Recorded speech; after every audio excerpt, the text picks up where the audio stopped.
नमस्कार my dear friends, myself DLP changing the way of daily learning platform.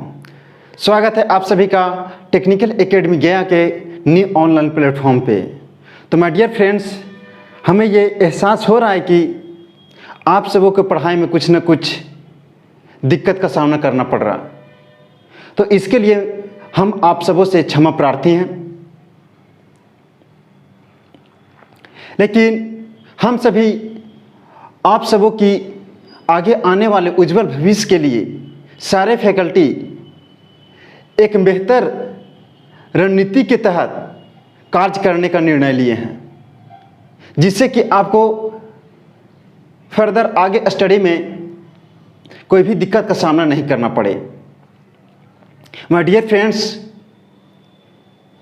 ये platform आप सबका है और अब आप सबकी जिम्मेदारी बनती है कि इसे किस तरीके से सही तरीके से सवार करके रखा जाए।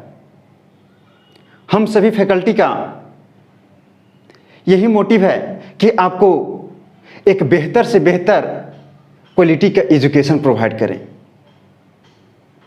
और मेरा मोटिव यही रहता है कि आप सबको एक संस्कार से लेकर के सफलता तक का रास्ता दिखाएं।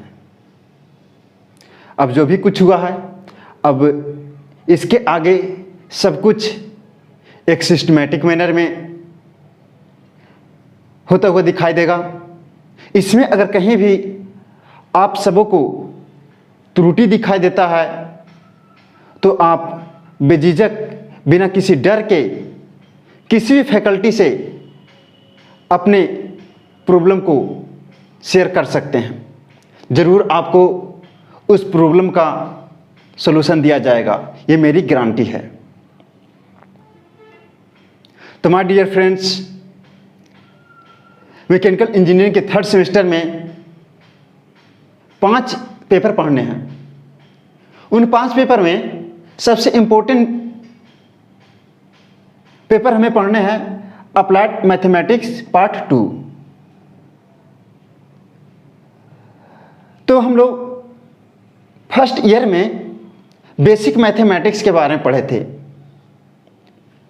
तो उस मैथमेटिक्स का एप्लीकेशन हम इंजीनियरिंग में कैसे करें, कहाँ करें, इसके बारे में हम इस सेमेस्टर में स्टडी करेंगे अप्लाइड मैथमेटिक्स पार्ट 2 में। अप्लाइड मैथमेटिक्स पार्ट 2 डिप्लोमा के सही ब्रांच के स्टूडेंट को पढ़ने होते हैं, और सही ब्रांच में अप्लाइड मैथमेटिक्स का सिलेबस कहा जाए तो 1-2 यूनिट को छोड़ करके लगभग सारे यूनिट का सिलेबस सेम ही है। जैसे कि हम बात करें मैकेनिकल, सिविल और ऑटोमोबाइल वाले स्टूडेंट के लिए, तो इन सभी ब्रांच का अप्लाइड मैथमेटिक्स का सिलेबस सेम है। इसमें हमें पढ़ने हैं प्रोबेबिलिटी डिस्ट्रीब्यूशन के बारे में, जबकि electrical and electronics computer science वाले स्टूडेंट को अप्लाइड मैथमेटिक्स पार्ट 2 में प्रोबेबिलिटी डिस्ट्रीब्यूशन के जगह पे Fourier series and Laplace transformation के बारे में स्टडी करना है। तो मात्र यही 1-2 यूनिट का डिफरेंस है सिलेबस में, बाद बाकी सारे सिलेबस सेम ही है। तो आइए बात करते हैं अप्लाइड मैथमेटिक्स पार्ट 2 के सिलेबस के बारे में, जो हमें मैकेनिकल इंजीनियरिंग के थर्ड सेमेस्टर में पढ़ना है। तो इस पेपर में हमें 4 यूनिट पढ़ने हैं। उन 4 यूनिट में फर्स्ट यूनिट है यूनिट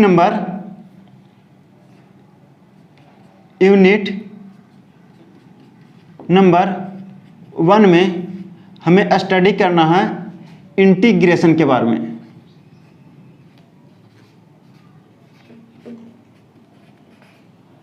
फिर यूनिट नंबर 2 में स्टडी करना है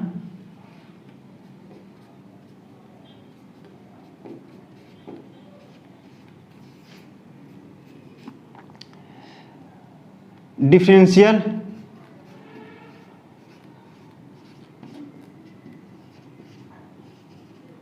इक्वेशन। Unit number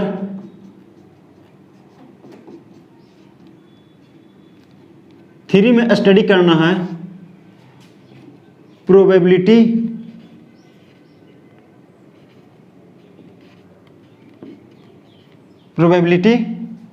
distribution.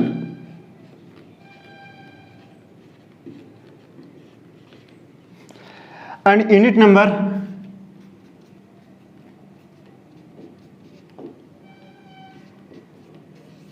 4 में स्टडी करना है न्यूमेरिकल मेथड्स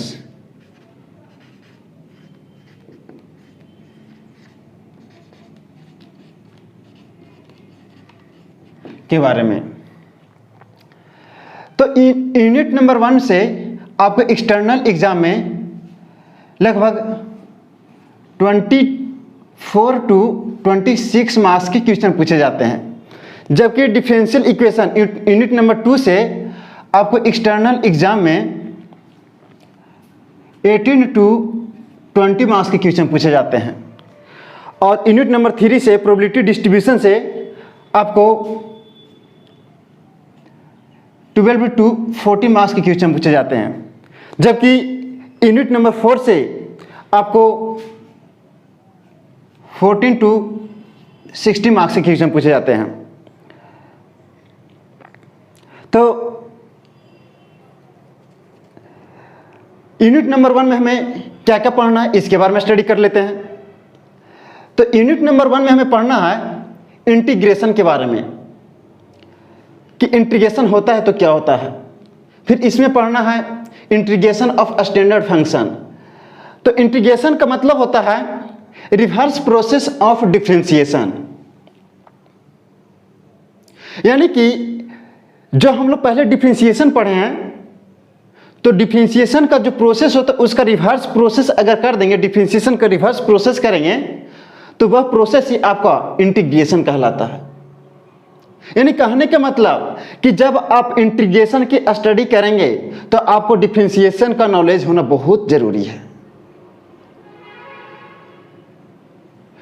डिफरेंशिएशन की स्टडी अगर आप बढ़िया तरीके से अगर नहीं किए होंगे तो आपको इंटीग्रेशन में बहुत दर्द होगा। तो इस दर्द से बचने के लिए हम आपको सबसे पहले इंटीग्रेशन पढ़ाने से पहले हम डिफरेंशिएशन के बारे में स्टडी कराएंगे। इसमें 2 से 3 लेक्चर जा सकते हैं, तो आपको टेंशन लेने की कोई ज़रूरत नहीं है।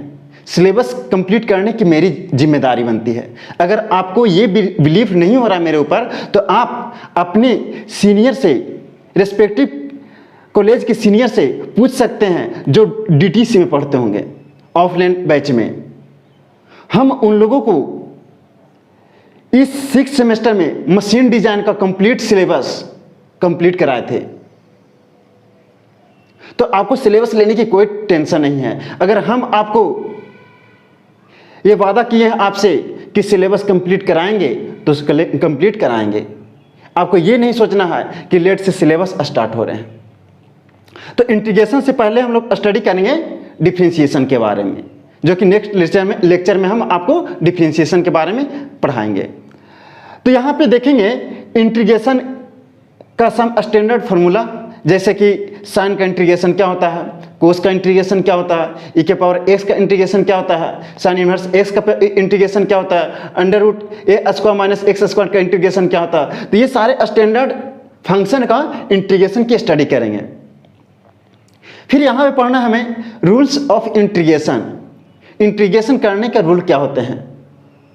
फिर इसी में आगे पढ़ना मेथड्स ऑफ इंटीग्रेशन, इंटीग्रेशन को करने का मेथड्स क्या होता है, जैसे कि integration by parts, integration by partial fraction, integration by trigonometric transformation, integration by substitution.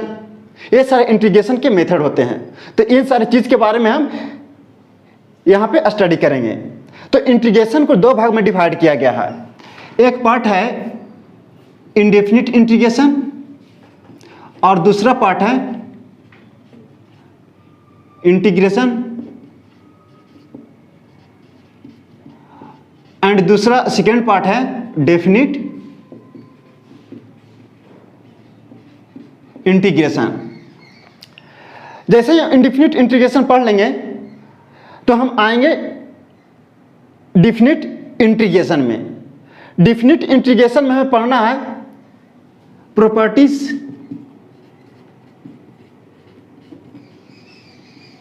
Of definite integration के बारे में।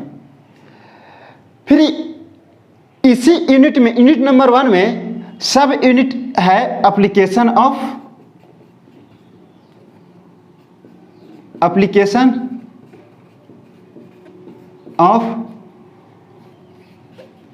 डेफिनिट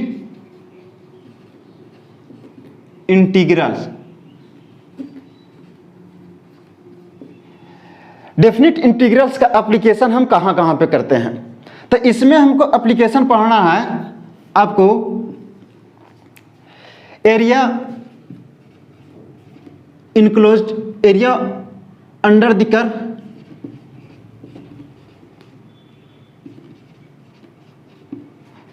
जैसे कि माना कि एक्स एक्सिस और वाई एक्सिस पर एक कर्व ड्रॉ किया गया है जो कि बाउंडेड है x1 to x2।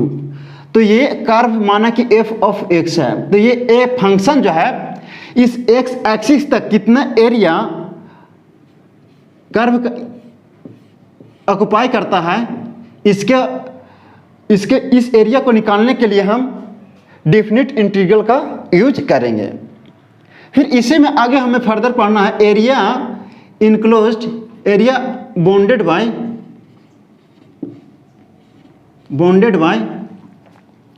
To curves, area bounded by two curves. तो area bounded by two curves, जैसे दो कर्व से आपको बाउंडेड एरिया हो जाएंगे तो उसको एरिया को निकालने के लिए डेफिनिट इंटीग्रल का यूज करते हैं। जैसे इसमें आपको आएगा, जैसे माना कि एक्स एक्सिस और ये वाई एक्सिस है, तो एक्स एक्सिस और वाई एक्सिस में इस प्लेन में आपको दो कर्व माना कि इस तरीका से इनक्लोज है, ये एफ ऑफ एक्स है और ये जी ऑफ एक्स है। ये दोनों बाउंडेड जो है x1 पॉइंट से x2 पॉइंट के बीच में। तो ये जो बाउंडेड है ये दोनों f ऑफ x और g ऑफ x के बीच में जो एरिया बाउंडेड है उसको निकालने के लिए हम, इस एरिया को फाइंड करने के लिए हम डेफिनिट इंटीग्रल्स का यूज करते हैं। फिर इसी में फर्दर सब टॉपिक में हमें पढ़ना है volume of revolution. Volume of revolution, जैसे कोई कर्व, कोई प्लेन है, इस तरीका से सरफेस है और ये अगर इस तरीका से रोटेट करेगा किसी एक्सिस के अबाउट, तो आप इमेजिन कर रहे हैं कि ये कुछ ना कुछ वॉल्यूम ऑक्युपाई कर रहा है। तो इस ऑक्युपाई वॉल्यूम को निकालने के लिए हम यूज करेंगे डेफिनिट इंटीग्रल्स। जैसे कि आपको इस तरीका से कोई ये होगा, ये रोटेट करेगा इस तरीका से एक्स एक्सिस के अबाउट, तो इसका कुछ ना कुछ ये वॉल्यूम होगा। तो इसको फाइंड करने के लिए रोटेट कर रहा है ये एक्स एक्सिस के अबाउट, तो इसको एरिया को, ये वॉल्यूम को फाइंड करने के लिए एप्लीकेशन ऑफ डेफिनिट इंटीग्रल का यूज करते हैं। फिर इसी में आगे पढ़ना है आपको CG, centre of gravity of a rod and plane lamina. किसी प्लेन का सेंटर ऑफ ग्रेविटी कहाँ एग्जिस्ट कर रहा है या किसी रॉड का सेंटर ऑफ ग्रेविटी कहाँ एग्जिस्ट कर रहा है, उसके बारे में हमको स्टडी करना, उसका हमको निकालना है, तो हम डेफिनिट इंटीग्रल का यूज करेंगे। फिर इसी में आगे पढ़ना, ये आपको फिजिक्स के 11th के फिजिक्स में पढ़ने हैं। तो 11th के फिजिक्स में सेंटर ऑफ ग्रेविटी निकालने के लिए हम यूज करते हैं डेफिनिट इंटीग्रल्स का, जो कि हम यहाँ पे सीखेंगे। उसके बाद आपको स्टडी करना है moment of inertia of a uniform rod and rectangular lamina.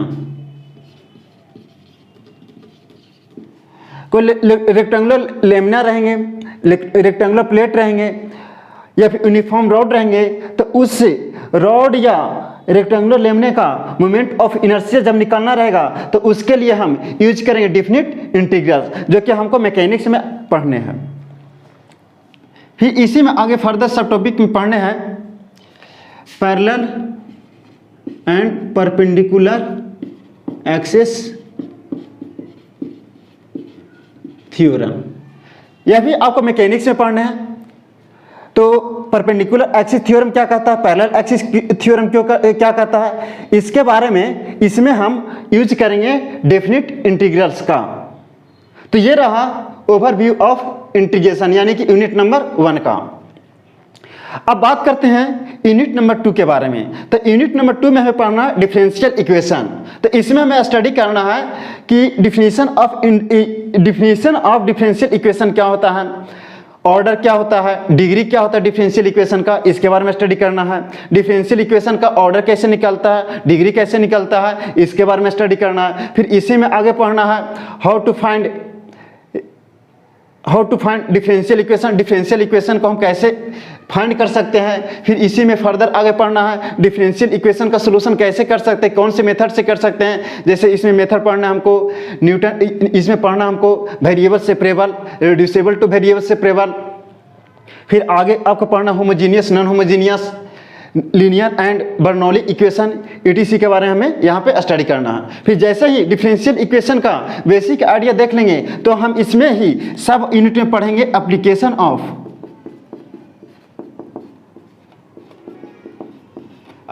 Of differential equation. Application of differential equation का यूज हम कहाँ पे करेंगे। तो डिफरेंशियल इक्वेशन का एप्लीकेशन हम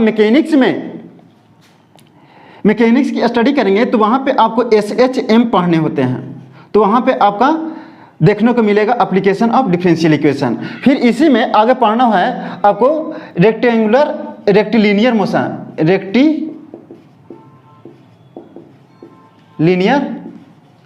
मोशन।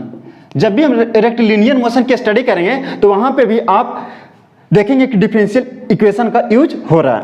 तो ये रहा ओवरव्यू ऑफ डिफरेंशियल इक्वेशन के बारे में। फिर इसी में आगे पढ़ने हैं यूनिट नंबर 3।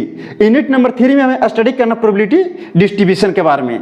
तो यहाँ पे प्रोबेबिलिटी डिस्ट्रीब्यूशन को सुविधा के लिए हम 2 पार्ट में डिवाइड किए हुए हैं। इसमें एक पार्ट में हमको पढ़ना है डिस्क्रीट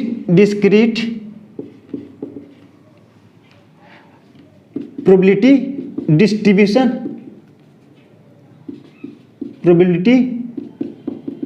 डिस्ट्रीब्यूशन, जबकि आपको प्रोबेबिलिटी डिस्ट्रीब्यूशन के सेकेंड पार्ट में पढ़ना है कंटिन्यूअस प्रोबेबिलिटी डिस्ट्रीब्यूशन। तो डिस्क्रीट प्रोबेबिलिटी डिस्ट्रीब्यूशन में आपको बहुत सारे डिस्ट्रीब्यूशन आते हैं, जैसे कि बाइनोमियल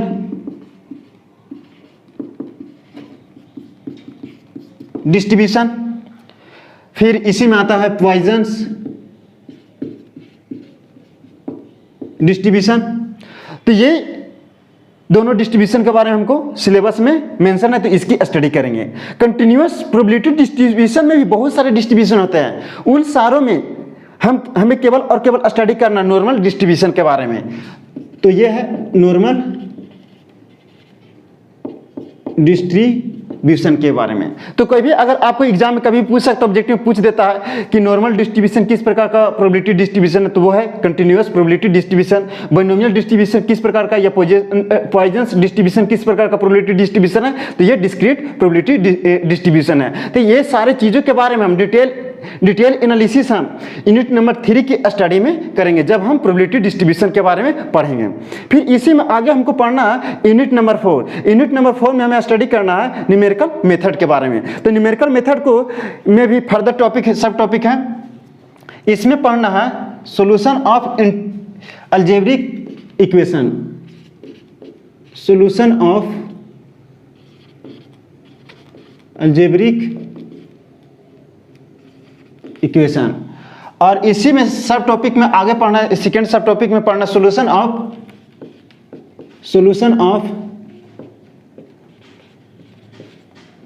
simultaneous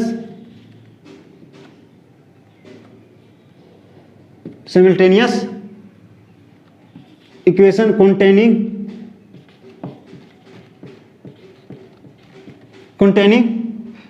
2 और 3 अननोन। तो इसमें हमको पढ़ना है सॉल्यूशन ऑफ अलजेब्रिक इक्वेशन में पढ़ना है न्यूटन रैप्सन मेथड, फिर इसी में आगे पढ़ना है bisection method, Newton Raphson method, फिर बाइसेक्शन मेथड, और भी इसमें कुछ मेथड स्टडी करने हैं। जबकि इसमें हमें पढ़ना है solution of simultaneous equation containing 2 और 3 अननोन में हमें पढ़ना है Gauss Jordan method, Gauss Seidel method, iteration method, ETC के बारे में। तो ये रहा आपको syllabus of applied mathematics part 2 के बारे में।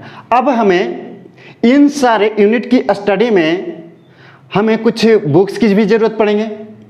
तो हम यूनिट नंबर 1 और 2 के लिए unit number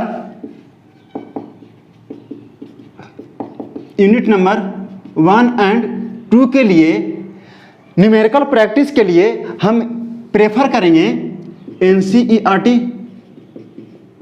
and KC Sinha का बुक, जबकि यूनिट नंबर 3 एंड 4 के लिए हम प्रेफर करेंगे हायर इंजीनियरिंग मैथमेटिक्स